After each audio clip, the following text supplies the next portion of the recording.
The little boy said, "Sir, please take my mamma." The cowboy looked at her bruises and nodded. The sun was slipping behind the jagged cliffs of the frontier when Luke Carson rode into the quiet settlement of Ash Valley, his horse breathing hard from the long distance. Luke was a man known for keeping to himself, a cowboy who had seen too much, fought too much, and lost more than he ever spoke about.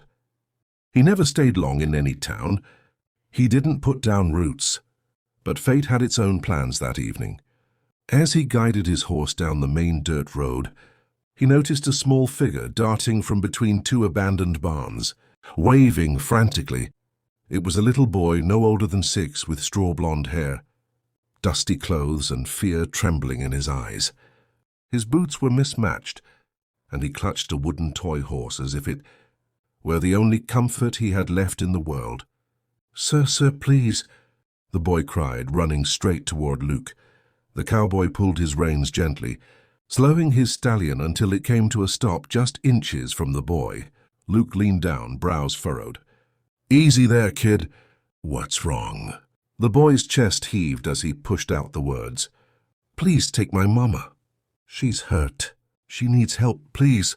Luke felt something pierce through the wall he'd spent years building around his heart. Kids had a way of doing that. "Where is she?" he asked. The boy grabbed Luke's hand with trembling fingers and tugged. "Over here. Please hurry."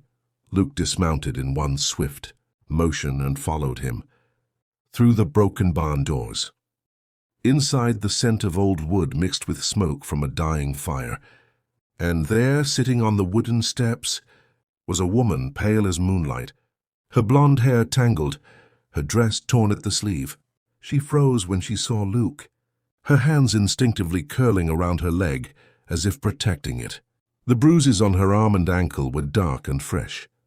Luke kneeled slowly, keeping his voice low so she wouldn't startle.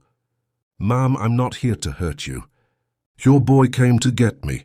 My name's Luke Carson." Her breath shook. You shouldn't be here. If he sees you, he'll—" She didn't finish the sentence, but Luke understood enough.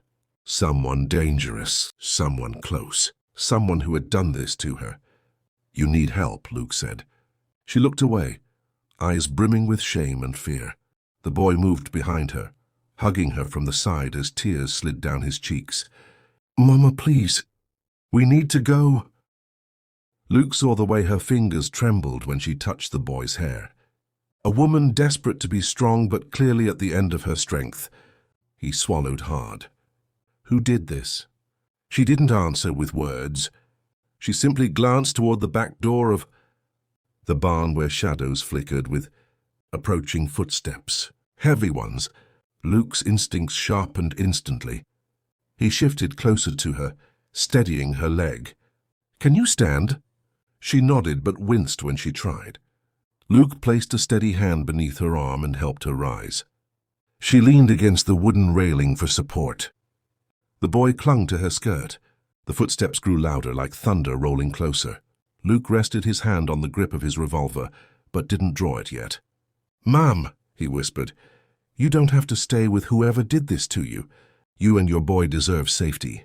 You deserve peace." She looked up at him, her blue eyes glistening with a mixture of fear and hope. "He won't let us go," she whispered. "He says we belong to him." Luke's jaw tightened. "Not tonight, you don't." The barn doors slammed open. Wind rushed in. A tall man in a long coat stepped inside, boots echoing maliciously, his shadow stretching across the wooden floor. His eyes locked instantly on the woman and the boy. "There you are," he growled, voice thick with menace. Then he saw Luke, his lip curled. "Who the hell are you?" Luke didn't flinch. "Someone who doesn't like seeing a woman and child hurt." The man laughed, a cold, bitter sound. "She's mine. You best move aside, cowboy." He took a step forward. The woman gasped softly and held her boy tighter. Luke rose to his full height, standing in front of both of them like a shield. "No," he said calmly. The man reached for the pistol tucked at his hip, but Luke was faster. In a blur, he knocked the man's hand away, sending the gun clattering against the wall. The man roared and lunged, fists swinging. Luke braced, blocked, and struck back with raw precision. Boards cracked under the force of their fight, dust falling like rain. The woman cried out as the little boy buried his face into her dress.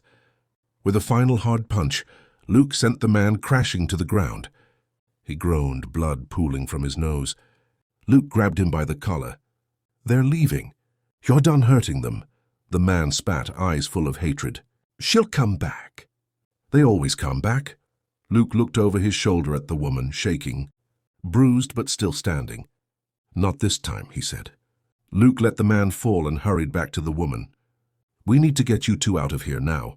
She nodded shakily, finally allowing hope into her voice. "Thank you, Luke." As they stepped out of the barn into the cold night, Luke felt something he hadn't felt in years. Responsibility, and the weight of destiny settling quietly on his shoulders. And so began a journey none of them were prepared for. Luke guided the woman, whose name he finally learned was Clara, and her little boy Tom toward his horse, a strong black stallion with patient eyes. Clara limped, each step sending pain up her leg, but she refused to slow down. Fear pushed her forward. Luke kept close, watching the darkness around them for any sign the man might return. The cold wind whipped through the valley, carrying distant echoes of coyotes and creaking wood from nearby cabins. "Where are we going?" Clara whispered. Luke helped her onto the saddle, carefully positioning her so Tom could sit in front of her. "Somewhere safer than here," he said. "There's a small cabin I use out near Willow Ridge. No one knows about it. You'll be safe until we figure out what comes next." Clara swallowed, staring into the night. "I don't want him to find us. He said if I ever tried to leave." Her voice cracked. Luke touched her hand gently. "You did the right thing. No man owns you. And Tom deserves better than growing up in fear." The boy leaned against his mother's chest, silent but wide-eyed, clinging to his toy horse. Luke mounted behind them and nudged the reins, guiding the stallion into the wilderness. For a while, only the soft rhythm of hooves broke the silence. The moon lit their path, painting the landscape silver. Luke felt Clara trembling slightly. "You cold?" he asked. "No," she said softly. "Just scared." "You're not alone anymore," he replied. She looked back at him, her bruised face illuminated by moonlight, and Luke saw the gratitude she couldn't put into words. Hours later, they reached the cabin, a small but sturdy shelter tucked between tall pines, hidden from any passing traveler. Luke dismounted and helped Clara down. When she wobbled, he steadied her with both hands. She whispered, "Thank you," and Luke felt something warm stir inside him. Something dangerous, something he'd buried long ago. Inside the cabin he lit a lantern, casting a soft golden glow across the wooden interior. He gave Clara water, blankets, and tended her bruises with gentle care. She winced but didn't pull away. "You've done this before," she whispered. Luke looked down. "Lost someone once.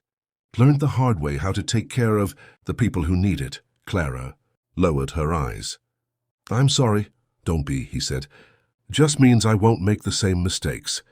Again, Tom finally relaxed, enough to sleep on the small cot near the fire. Clara brushed his hair tenderly. "He's been so brave." "More than I ever was." Luke knelt beside her. "You protected him the best you could. That takes strength." For a moment the world seemed still, peaceful. Then a rustle outside.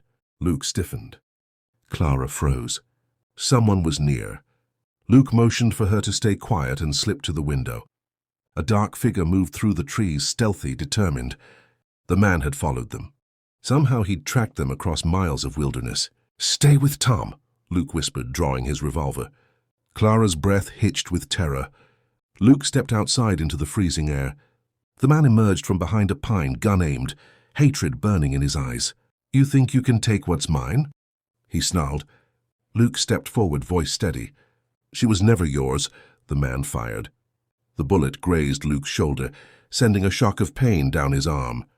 Luke answered with deadly precision, firing once, disarming the man. The gun fell to the snow. The man staggered but kept coming, rage blinding him. They collided in a violent struggle, fists, knees, raw fury. Luke's muscles burned as the man fought like a wild animal. Clara cried out from the doorway, "Luke!" The distraction cost him. The man tackled him, pinning him to the ground, hands at Luke's throat. Luke gasped for air, vision dimming. And then small footsteps. Tom, tears streaming down his face, ran from the cabin carrying the wooden toy horse. He swung it with all the strength his tiny body could muster. The toy cracked against the attacker's head. It wasn't much, but it was enough. Luke surged upward, reversing their positions, and delivered the final blow. The man collapsed, unconscious, finally defeated. Luke remained on his knees, breath ragged. Tom threw his tiny arms around him, sobbing, "Please don't die, sir." "Please." Luke hugged him back weakly. "I'm not going anywhere." "Kid!" Clara, trembling, rushed to them, falling beside Luke. She cupped his face with shaking hands. "You saved us twice." Her tears fell onto his skin, warm against the cold night. Luke looked at her bruises, at the fear that still lingered in her eyes. And he knew something had changed inside him forever. "You and Tom deserve a new life," he said softly, "if you'll let me."